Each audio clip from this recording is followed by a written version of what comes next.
Well, like I said, I'll be back with more designers, and here I am with more of them. I did the first 10, and I'm going to bring you 10 more now, so let's see what inspires some of these designers.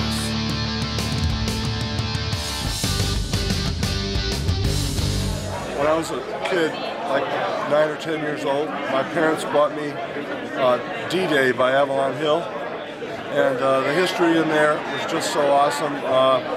I started buying all kinds of history games and got interested in World War II. And, you know, now I've had a career in game design and I'm retired.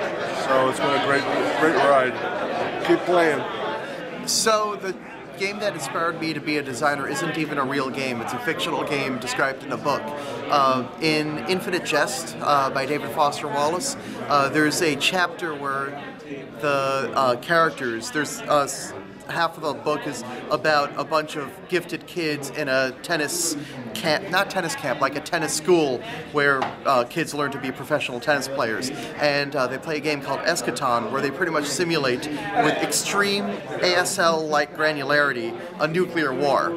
And so the way that chapter was described, that really made me think about how games model real life or quote-unquote realistic situations, and I guess that got my mind fired up. You know, there were a couple other games early on, but that one unconsciously really pushed me down the path. So when I had the opportunity to design games and I got exposed to modern games, I felt like I was ready, and I was ready to take the next step. So in a way, I'd say that game really influenced me in retrospect.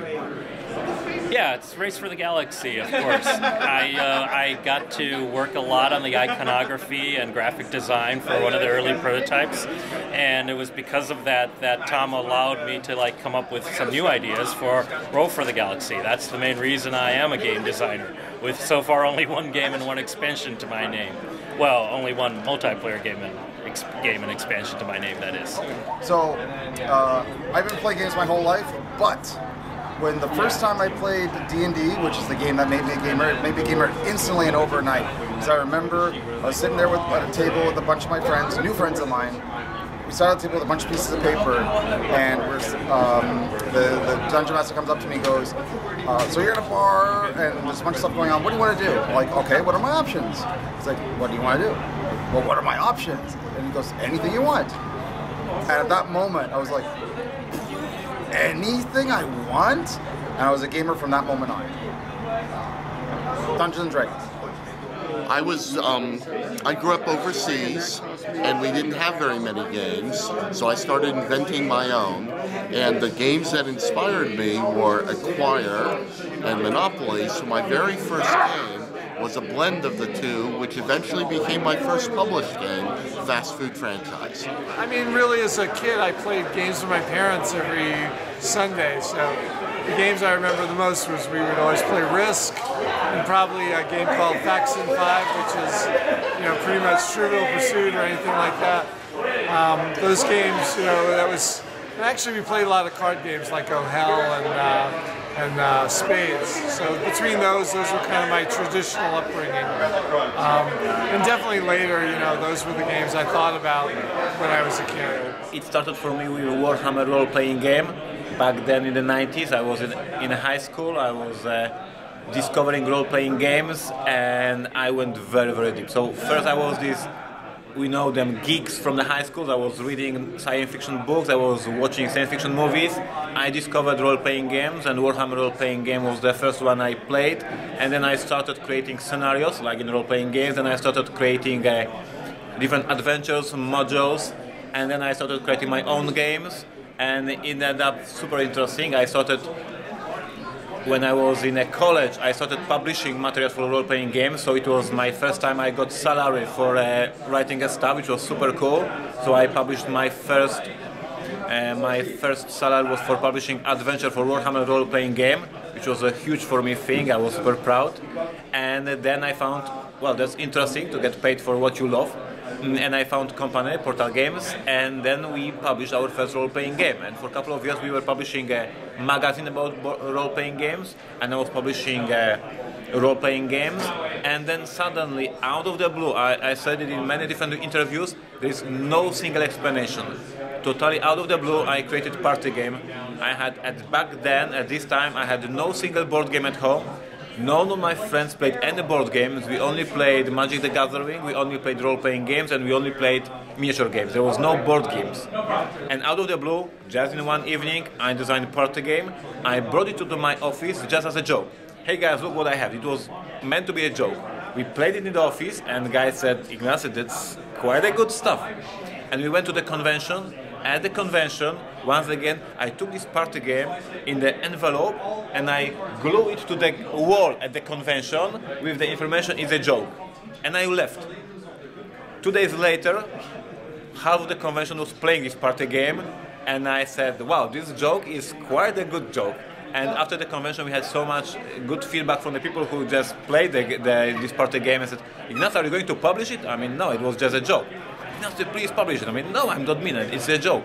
And at some point I said, okay, whatever, yes, I'm publishing it. That was my first game published. It was called Machine. It was a party game about Russian and Polish engineers trying to create a crazy, powerful machine that will revolutionize the world. It was set in the communism time. It was super funny and super offensive. And yeah, we published this game. It brought us quite an income. It was sold out in 4 weeks. And I say, okay, now I'm game designer. I published my first board game, and I started looking what's there. I started buying board games. I started learning about the board games, and then I became a professional board game designer like I'm right now. So it all started with science fiction books, science fiction movies, then role-playing games, and then out of the blue party game that sold out very quickly, and it was, wow, that's interesting. For me, pretty much nothing, really. I just wanted to design games my whole life. So I designed games as a kid, I designed games as a teenager. They weren't very good.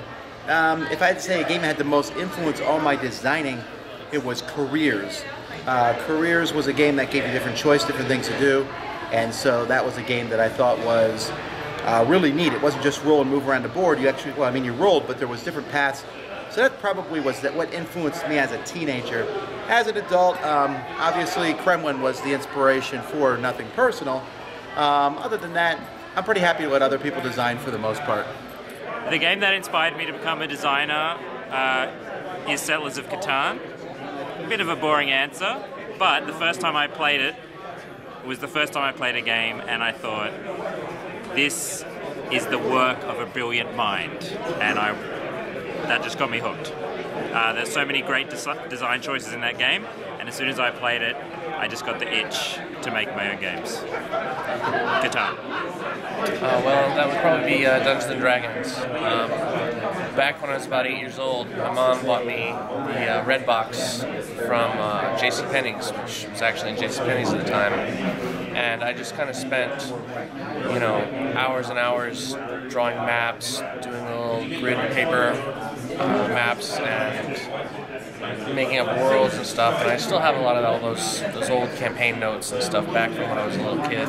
Well, there you have it. Some inspirational designers, like I said in the first video. Post your comments below. I'd love to see what you guys are inspired by, what games you're inspired by, what designers you're inspired by, all sorts of things. You know, what inspires you in the gaming world. Love to hear more, and see you soon.